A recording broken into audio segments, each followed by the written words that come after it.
Welcome everyone. What is up? My name is JDM, aka Josh David Miller, aka the Shredder of Business Models, and I help first-time founders go to market and find traction, or at least fail fast trying, which is a pretty good outcome too. And this is my weekly office hours where I answer your questions about anything startup, from idea all the way to product market fit. We got some good ones today, but before we dive into the questions and some thoughts that I want to share and a fun announcement, I'm curious about your guys' opinion. So I asked this question on one of my social channels last week, and I got some really interesting responses. So I'm asking you now, what is your unpopular startup opinion? Drop that down into the chat. Let me know. Super curious. What is something that you think like, oh, this is definitely true about startups, but as you kind of think about it or glance around, you don't really see as maybe very popular. Super curious. Let's get some controversy going on. Give me your hot takes. Let's do this. Okay, let's go ahead and kind of dive in here. So our very first question is a meta question. I took a few different questions that I got together and kind of shoved them together into a broader question that I want to talk about for a second. And that is like, what do I do when I'm out of options? Like when I feel like I have nothing left to do, I'm trapped in a corner. Like, what do I do at this point? And here are some common versions of that, that I got. So one was, and this is actually probably the most common, is like, I need to build something and I can't find a co-founder. A technical co-founder maybe. Or I'm a technical guy and I can't find a sales co-founder to help me out. Or it could be like, we know our next step is to build this thing, but we're having trouble getting our raising around, and so now we're running against like, okay, our runway isn't going to support like building up this thing, and so like, okay, so now we're out of options again. It comes up in a number of different areas when it comes to time and budget and just other types of resource constraints that we have. And so it comes up to this like, okay, what do I do when I feel like the options that I thought were available to me are not, and I can't find any more options available to me? How do I win in a no-win scenario is what I like to do. And if I were to, quote Captain James T. Kirk, I would be, I don't believe in no-win scenarios. And I'm going to tell you why I believe that that's true. So one of the things I talked about last week in response to Dick's question about design sprints was the idea that in design thinking, we go through this process where we create choices before we make choices. And the idea is that we have this internal critic, this internal filter, and it's in our heads, but it's also in our institutions, in our companies, in our business, in our processes, and everything else, where we prematurely filter out ideas. And that's because that's a helpful heuristic that helps us make decisions fast. Well, the problem is when we're trying to be creative, a lot of the options that may turn out to be good options are ones that get filtered out too soon, or so we never actually surface them. Sometimes we don't even become consciously aware of them. So we want to make a distinction and draw a line between the process of making a bunch of choices, of creating a bunch of choices from making a bunch of choices. And in design thinking, we technically call that divergent thinking and convergent thinking. The idea that we're going to say, okay, here are all of the available options. Now let's find the right one to do. And so if you feel like you're out of options, the first thing we need to do is create some options, right? That's our very first step. So I want to tell you to do it. It's a 3-step process. It's called we can if, and that's because that begins the sentence. So the idea is we're going to start with identifying all the potential paths that might be available to us. And we do that by starting the sentence with we can if. So whatever the thing is you can't do, we can't build it, we can't find whatever, we can't get access to this customer segment, whatever it is, you say we can do that if, and then there's a set of really common ways that you can continue that sentence. And here are 6 of them. So one is we can if we add. So what is it if in the universe is available to you? What could you add to this process that you're talking about? What could you add to the formula, to the mix, that would then introduce additional options, that would say, oh, we can actually accomplish that if we add, this other thing? Another one, the opposite of that would be what happens, if we remove or substitute something. Oh, we can do that if we remove this or we substitute this for that. Again, you're not actually filtering them yet. You're not saying that this is doable or not. You're just saying like we're creating options. Like we can if hypothetically we did this. So we can add, we can remove or subtract. The third one is if we mix together. So we might combine two things. Like, so if we combine this with that thing, we can sort of make that work. A really lame example of that would be like hacking something together with Zapier, where we can't really build this app, but if we kind of combine Calendly with ConvertKit, then we can kind of do this maybe, right? But if we mix together these two things, setting aside whether you can or you have the ability or how, doesn't matter. We're not making choices, we're creating them. So if we hypothetically mix those two things together, maybe we could get that done, right? So we can mix together. Another one, if we think of it as, so maybe we reframe it in a different way. Well, we can do that, but if we think of it as something else, if we think about it in a completely different light, as a completely different problem, we don't know if that's possible. We don't know how those really connect yet. But if we think about it differently, if we find a way to do that, if we find a way to think about it as this thing instead, then that would work. And so one way that I use that is in the fundraising example. Like, we can, if we don't think of it as a fundraising problem, if we think of it like if we think of it more like a problem with our startup path. So it's a question. The question isn't how do we get funding? The question is, what is the right path to take? And funding is one of those paths. Oh, okay, right. And so then you start creating a shop. So what happens if we think of it differently? The fifth one, we can if we access other people too, right? So what happens if we find somebody who has a technical ability, if we find somebody who has this other skill, or if we access an influencer who can do whatever, or there's all that stuff. Like if we just access other people to bring into this process, right? Hypothetically, if we were to do that, could we make this thing work? Like, would we have choices? Great. And then the last one that I use really regularly is the kind of resource or fund it question. So we can, if we fund it, with, this money, or we can, if we resource it with, like if you're at a big company, it might be if we resource it with additional people from IT or whatever it is, like if we resource it or fund it with whatever, then we can kind of do that. So the idea here is that we're just going to create this big array of options on the table, and most of them are probably bad. The point is isn't to get a bunch of really good options. The point is to get a bunch of options in the first place. So you can get all of these different ways of thinking about something, and you just get a big mess on the table of all this different stuff, in place. So then once you have a set of options, then you have to ideate around how each of those paths could work. So if you said, if we fund it with, blah, blah, blah, then you have to figure out, okay, well, how will that work, right? So if you think about like the money part of it, there's only so many ways that you can get money. And so it's an easy example, right? You can get money through sales. You can get money by borrowing money. You can get money by trading it for equity in your company. You can get money by stealing it. That's an option. I don't recommend it, but it's one. If you're the government, you can print it, right? There are only so many ways that you can actually get money. So then you say, okay, so then what does that leave us in terms of our options? So then you go through, okay, here's how that path could work. So you go through all those options and you do that same process. How could this work? What are the ways that this could theoretically work? And now you have all of the choices. It's time to start filtering through them.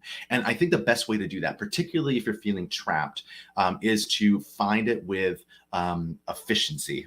And I see Laura has introduced yet another way to find money, collecting cans and bottles. I'll always leave it to Laura to find the creative ways to solve these problems. Definitely true. And the way I define efficiency is the intersection between the challenge and the impact, right? So if you go through all of these options, you're just saying, okay, well, this one would work, but it's really, really freaking hard. Okay, that's not amazing. And then how impactful is it? So this one would be like this would have a really big impact. This would be really great. This would be really awesome. Or this would maybe have a marginal impact. And so if you think about it as like a grid, the ones that have a really marginal impact and are really difficult are like, whoa, stay away from those, right? Because that's just a waste of your time. Or you have ones that are, really low challenge and also really low, impact. And like, okay, that maybe get a quick win out of that. That's not terrible because it's, low challenge, low effort. Cool. And then you have ones that are like really high challenge, really high effort, and then, but also really high impact. And those are like big moonshot stuff. That's the stuff that's really hard to hit, but it's really awesome if you can. So it's like not a bad option necessarily, but it's hard. You got to recognize going in what you're signing up for. And then you have the ones that are really low challenge and really high impact. And those are the ones you really want to focus on, because those are the ones where you don't have to put in much effort, but you get a really outsized impact for it. And that's how you go through the process of taking that big set of choices that you had and narrowing it down to the ones that make the most sense. So if you're in a no-win scenario, 3 steps: use we can surface as many options as you can, turn off that internal critic. Second, go through the process of ideating around each of those. How might they work? How could each of those potential options work? And then find the most efficient one that you want to focus on. And that's it. Like, there you go. You created options where there were none. So that's sort of my idea there. But before we get on the next one, question I asked at the top, ask it again. Curious about what your unpopular startup opinion is. Again, asked this on social last week. Got some really interesting results. So let me know your hot takes and your crazy stuff, because I'm curious what it is. We got one from June. Is entrepreneurs are everywhere. Most places that startup entrepreneurs are college students. Okay. Yeah. Entrepreneurs are everywhere. I think that's actually true. One of the things that's interesting to me about the new economy is how entrepreneurial the younger generations are. So millennials, sure, like we are, that's fantastic. But so is Gen Z. When you use like creators and everything else, like there's so many opportunities to have that be the focus, to be something that's inherently entrepreneurial and not getting, a job somewhere else. So I think that's really cool. Way at the opposite end of the spectrum here. The average age of a startup founder is 40 something. It's yeah, definitely. And I think this is always surprising to people, because we think it's a Mark Zuckerberg, they're 22, and that's when they have, no, it's like 45 or something ridiculous. So, and it's because you got to fail a lot along the way. So I definitely think that's that one that's true. And I think there's facts to back that up, but a lot of people don't seem to recognize that. We got, Sonia's got, so that startup equals tech. So I think that's, there's a common association between those two words. And I don't think that those are necessarily true. As Sonia knows, I define that a little bit differently, but that's definitely an opinion that we hear out there all the time. So it's certainly true. So cool. And also, thank you very much for this compliment. Hopefully that you will feel so woken up by the end of this or already. With that, this will be my penultimate plug for the Startup Challenge in here, because it's happening a week from tomorrow, which is crazy. And I don't know if I'm ready, but I'm going to get myself ready. It's going to be really awesome. If you're not familiar with the Startup Challenge, it is a program where you can learn what it takes to launch a startup or find traction in an existing one in one weekend by actually doing it. It's freaking amazing. So you'd show up on Friday night, split into 2 cohorts, brand new ideas, pitch them, form teams, have till Sunday night, pitch in front of a panel of judges, awesome prizes, including cash, $1,000 plus a bunch of in-kind prizes. I think the total cash award, if you add all that stuff up, is way more than that $1,000 in cash. And then the second cohort is for if you're already in an existing business. So we find the weak spot in it, and you have all weekend to find as much traction as you can. And again, you pitch on Sunday night to show this is the amazing progress we had, and we found all this amazing traction, and give me cash, please. And so that one's $1,500 in cash plus a bunch of other stuff. It's really, really awesome. If you're going to be in Sacramento, want an excuse to be in Sacramento, definitely check out the Startup Challenge. If you hit this link here, jdm.bio/sc, it'll redirect you to the page. And so you'll have all the detail there, including videos, including everything else. Laura is one of the co-founders, along with Cameron Laws, I've mentioned in the past. So she'll definitely be there. She's in it for the t-shirt. Frankly, big motivator for me too. I saw the t-shirt design. It's going to be great. So I'm super excited with it as well. And Sonia's done a similar type of thing for social change in DC. Yes, super motivating, super catalyzing, get everybody going. It's kind of awesome. So that's really, really, really cool. So Startup Challenge, definitely love that. Really looking forward to it. Week from tomorrow, get your tickets. It's time. Okay, so I've told you guys that over a series of 7 weeks, I was going to be going through my 7 principles for what I call traction thinking. And the basis behind this is that traction is not found in the marketplace. That's where we measure it, but traction is actually found in the behavior of the founders. So if you want to find traction, it's in the behaviors. We've got as an entrepreneur, we have to do things differently in order to find traction. And so throughout these office hours, I've just been working through the 7 principles. We are up to 5, which means we've only got 2 more after this. Let's go ahead and dive in here. So I'm going to do a quick recap of where we've been. Throw myself in the corner there. Yo. All right. So first, the first principle of traction thinking is that you have to maintain a model of some kind. You got to say, this is the thing that we think we're trying to build. If you don't have that thing, you don't know where you're going, which is terrible. And you don't know if you're on the right track because you can't measure it against that target. So you always have to maintain some model of this is what I think that we're building. Then you have to say, okay, well, that's our model. What in that model do we know? What do we think we know? And what do we know that we don't know? Or I like to say separating fact from conjecture. You got to tease all of that out so you know what you don't know, because that's where you have to focus. You have to focus on the parts that you don't know, because the parts you don't know are the parts where the risk is. And then you have to say, okay, well, those parts that have the biggest risk, those are the parts that are going to have the most immediate impact. I got to relentlessly focus on the things that are going to have the most immediate impact. You don't care about something that might have an impact in a year. We care about what's going to have an impact today, this week. So relentlessly focusing on that. And what that looks like is that is almost always a test of some kind. So you want to always be testing. You're going to be saying, okay, this is what I think the most important question is. Here's how I'm going to ask it. I'm going to have a test out and running. Any founder should always have some experiment that they're running, some test that they're running. And that brings us to today, which is one of the most common ways that you can test something is with a prototype.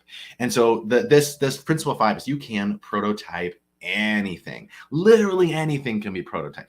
I prototype communities and software products and conversations and all service businesses. Like, you can prototype literally anything. You can prototype restaurants. Everything can be prototyped. If you don't know how, hit me up. Like, come at me, bro. I will help you come up with a prototype for this. And I want to spend just a second talking about prototypes. And I'll do it real quick because I want to get you guys onto the same page with this and get you as excited as I am about this. The first thing that I want to say about the idea of prototyping is that if this is amazing. Okay, so if you just start a startup, you have a 95% chance of failing. That's kind of terrible, but that's what we sign up for, right? But if you do 10 rapid prototypes, that failure rate drops by half, drops from 95% to somewhere around 50%, drops by half with 10, just 10. And if you increase that number of prototypes from 10 to 50, then your failure rate drops to under 20%. That's insane. And so the first thing is the right. That's ridiculous. That is an unfathomable increase. It's almost unbelievable. If I didn't see it all the time, it would be unbelievable. So that's it. And the second thing that people go, well, 50 is just such a huge number. Like, how do you fit? I can't do 50 MVPs. And that's the important thing to note here, is that we're not talking about MVPs. Prototypes are not small versions of the big thing that we're trying to build. Prototypes test the surface of customer interaction so we get feedback. They're rapid prototypes. So here's what they look like. So prototypes are as small as possible, but they're not any smaller than that. So we're building literally the smallest possible thing to learn what we need to learn and absolutely nothing else. And then they also have to be disposable. There's something that we are throwing away, not something that we might or could or kind. No, we are throwing it away when we're done with it. And that tells us to A, lower the level of effort, and B, to keep ourselves emotionally disconnected from the thing, so that if we have to throw it away, we don't feel any reticence toward that, because it was always our plan to throw it away. And then it has to be realistic enough. It has to be the Goldilocks quality. The metaphor that I always use is that it's like you're watching a Wild West movie and they're walking through the the town, like the strangers walking through town, and you see all the buildings outside, and those buildings are not real. They're facades. They're like literally like walls with boards holding up these walls. And all it is giving us the experience of the town without actually building it. It's a facade, right? It's testing the surface of that interaction. And that's what you're trying to do too. So that's what rapid prototyping is. Quick run through the process.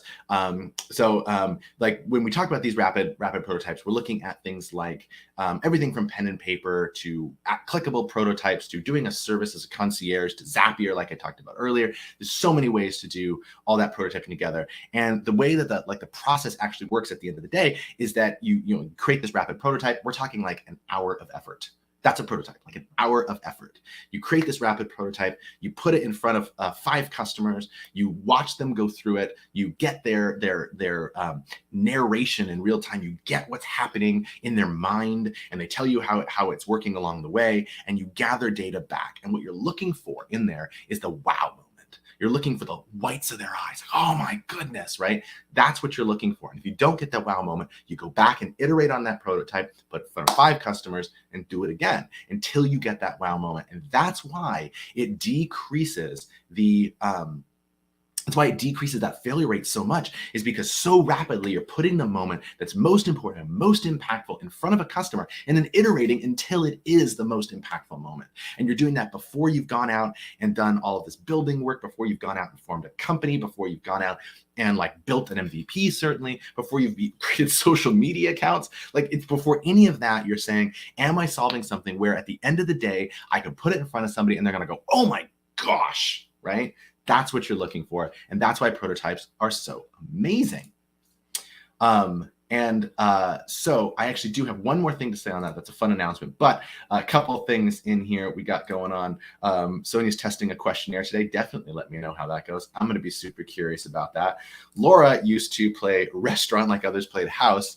So this will be, I'll give my confession here. I don't think I ever played restaurant except maybe with Play-Doh, you do. I did have a friend though, and he and I played stockbroker. So I can't think of anything more lame than playing stockbroker when you're 7 years old. But definitely did that too. Yeah. Super cool. So the last thing that I want to say about prototyping, and then I think there's a question in the chat. Yes, there is. So last thing I'll say, and we'll go to another question, is that if you're interested in prototyping, and you should be, fun announcement, happy to make first time publicly right here on Office Hours, is that we have a new prototyping cohort program that is launching next month. So signups will be open sometime in the next couple of weeks, probably just the Monday after the startup challenge is kind of my goal there, because startup challenge is getting my focus for the next week or so. But anyway, the way this works, it's 30 days plus a little onboarding time where you come into the program and you learn how to rapidly prototype. And every single week, you're going to create one of those rapid prototypes. You're going to put it in front of customers. You're going to get feedback. You're going to learn skills on how to do that better. We're going to teach you how to do good prototypes that test the right thing, to find the wow moment in those. We're going to teach you how to conduct those customer interviews well, and how to take the data that you get back from those customer interviews and iterate on those to like really level up your prototypes. It's gonna be amazing. It's gonna be super, super cool. It is virtual, so it is absolutely online. So yay. And also, and this is a much bigger yay, that I've partnered with the Sacramento Metro Business Center to put this on. So it's actually no cost to you. So pretty cool too. So if you want to get on the list, and I'll email you so you can sign up. We have limited capacity. Hit this up here, jdm.bio/prototypes. Just type in your email address there, and I'll make sure that you get an invite, that we save your slot. It's going to be super cool. I'm more than stoked about it. Let's get some really solid, really good businesses like going up here. So June, yes, prototyping sounds good. And yeah, you can. Prototyping is something you can do when you have nothing but an idea to all the way when you're like a publicly traded company. Everybody does prototyping. Hope to see you there. It's going to be super cool. So yeah, definitely hope you join us there. Yes. So I get it. You didn't know what a stockbroker was when I was 7. My friend, his name is Yusuf. His dad was some type of, I don't remember what, but he was some type of stockbroker. That was our connection to that world. But it mostly just involved us banging on a keyboard of an old Apple IIe and going ding, sold, because I don't think we actually knew what they did. But yeah, so super cool. Oh, Sonia signed up. Excellent. Super happy to see you there. It's gonna be great. Sonia's working on some really fun stuff. Okay, cool. So then we had a question from June from a little bit ago. Let me pull it back up. So is our startup at risk if we haven't incorporated and gotten any legal protection while we're working on traction? Okay, so that is a legal question, so I can't answer that.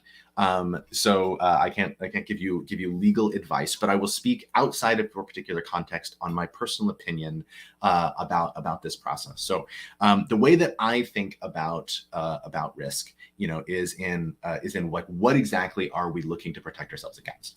And so there's a few different ways that can show up, right? So there's we may need to protect ourselves from the government, right? So like if we're collecting revenue, then there's taxation on that, and there's all kinds of other stuff that goes along with that. There might be regulatory requirements. If you're in food service, there's certainly regulatory requirements. Your local municipality probably has those kinds of things. So there's that whole bucket of stuff that's usually pretty discoverable. That's the kind of thing that you can go to like the SBDC or the chamber, and they'll help you out with stuff like that to find out. So that's like one bucket of risk. I'm not super conversant in that particular bucket, or at least not enough to talk about it, especially since so much of it is even county dependent. So we'll set that aside. Second bucket of risk is the maybe a liability side. And so then you might have like, okay, are we going to get sued by customers or like something like that? So you may need some type of liability shield. And that's where you have like either a corporation or an LLC or something like that that will shield you from personal liability subject to some asterisks. So that's another bucket of risk. That's definitely a question for your lawyer. And then there's business insurance and everything else that goes along with that. And then the third kind of risk that I think is probably that I'll speak to a little bit more personally is the risk of when you of whatever you're doing being protected against competition, and that's the bigger thing here. So like. So I think Laura's like put in here, it's like important when you have co-founders, right? Because or investment, like you won't get investment without having an entity that actually looks a certain way and is able to have a cap table and all that stuff. So like definitely for investment, you would just have to before you can do that. And for co-founders, because you're going to need to decide on an equity arrangement. And that could be a short-term equity arrangement or something that has vesting over time. Either way, that's going to require just legally, it'll require a particular structure, and there's SEC regulations for how you go about doing that. And so there's certain type of corporate structures that you want to do, and certain structures have certain other like filing requirements but other ones that have fewer filing requirements have caps on the number of shareholders. So there's all kinds of stuff to explore there. It's not nearly as complicated as it sounds because most startups end up falling in like one or two buckets. So you can find good advice there. But I think that's certainly one where it's like, okay, well, we want to protect ourselves because we want to start working with people. They're going to have deep access to our IP. Then you get questions of who owns the brand, who owns the process, who owns the customers, and all that stuff. And so there's big risk when you do that. Laura says you don't need to be incorporated to get a trademark. I think that's true, but I'll defer on that one. So I think another aspect to this question is the actual competition out there. Like, are other people out there, other businesses, are they going to steal my idea? And that's the thing I'd be least worried about. There are definitely exceptions to it, particularly when there's an invention of some kind involved. There's a secret sauce that it gets that you need to protect. Then that's a thing that almost never applies to software because either your secret sauce is like hidden behind the scenes anyway. It's not like, it's not on GitHub or whatever. And it's not a device that goes in somebody's hand where they can look at the thing and kind of discover the secret sauce. So that has a much narrower set of places where that would be really relevant. But I would think about the competition question really differently. And I don't think that doing anything like a corporation or anything like that is how you protect against those things. If you need a patent, that's fine. The patent doesn't even have to be in the company name. Although, again, if you do investment and stuff like that, there's going to be, some assignment. That's probably going to have to happen. But you can do those things at a corporation. So I don't think those are really where you find that problem. So I don't know if that totally answers the question here, but I think if you're focused on traction. Again, ask your lawyer for any of this stuff. I'm not a lawyer, but if you're working on traction, which means you're going out and you're talking to customers and doing that, I would almost never personally, for myself, I would personally almost never be concerned with the legal protections. If I start signing up customers, I'll think about liability. If I start bringing on co-founders, I'm going to think about, IP and equity and all of those things. And again, investment, same thing. And when it comes to, competitors, I'm going to think about it just kind of in a different way. So that's kind of how I feel about that. Yes, feel unstressed about the legals. Yeah, I would. I think because it's something that also is going to get really expensive really fast. So I would just sort of avoid that.